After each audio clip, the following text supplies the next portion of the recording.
স্বাগত জানাই। আমরা দেখতে পাচ্ছি যে অভিভাবকগুলো, যে মুরব্বিয়ানগুলো আমাদেরকে ছাত্র জনতার আন্দোলনে উৎসাহ দিয়েছিলেন, তারা আমাদের প্রিয় সংগ্রাম উপস্থিতি। আসসালামু আলাইকুম। বিএনপি সমমনা দল কর্তৃত্ব,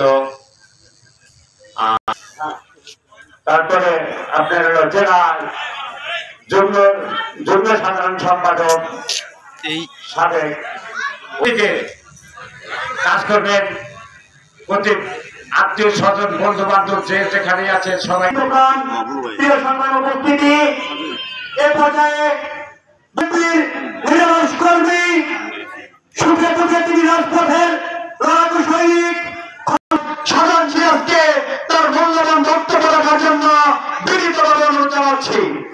কর্তৃক আয়োজিত পরিচিত তারেক রহমানের ৩১ দফা উপস্থাপিত রাষ্ট্র কাঠামো মেরামতের একত্রিত বাস্তবায়ন কর্মসূচি অনুষ্ঠানে এখানে উপস্থিত আছেন আমাদের টাঙ্গাইলের সংগ্রামী নেতা, রাজপথের লড়াকু সৈনিক, সাবেক ছাত্র দলের সভাপতি এবং নেতা খন্দকার আহমদুল হক সাথী ভাই। আমাদের কথা বলি না, হয়তো একটু ভুল হইতে পারে এবং আমার কথা আপনারা একটু দ্রুত করে শুনবেন।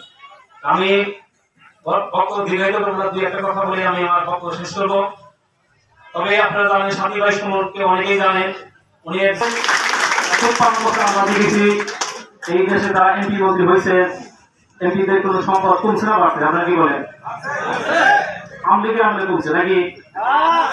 অতএব আমাদের এখন সুযোগ আসছে কি, আমরা যারা নেতা বানাবো, আমরা যারা এমপি চাই, সেই লোক হইতে হবে কি ফ্যামিলি মুসলিম পরিবারের লোক।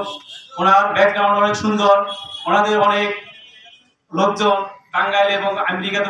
আমরা যে কোনো মূল্যে যে কোনো ভাবে আমরা হাটে ঘাটে মাঠে আমরা সাথী ভাই নাম প্রচার করবো এবং আমরা ভালো মানুষ টাঙ্গাইলে পাইছি।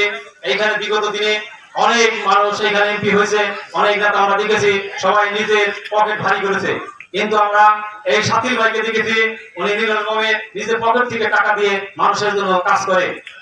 উনি আমাদের মাঝে আসছেন, উনি যে কোনো একটা চক্রান্ত ওনাকে হত্যা করার জন্য মানুষ, এবং এখন আমাদের মাঝে আসছেন উনি। ইনশাআল্লাহ ওনাকে আমরা এমপি টাঙ্গাইলে দেখতে চাই। এমপি হলে ওনাকে আমরা গ্রহণ করতে চাই। আপনারা কি বলেন? আমি বেশি কথা বলবো। আওয়ামী লীগ শাসনের সময় এই চেতনার নামে লুটপাট, একটা চাকরির জন্য কত টাকা ঘুষ লাগে অনেকেই জানে।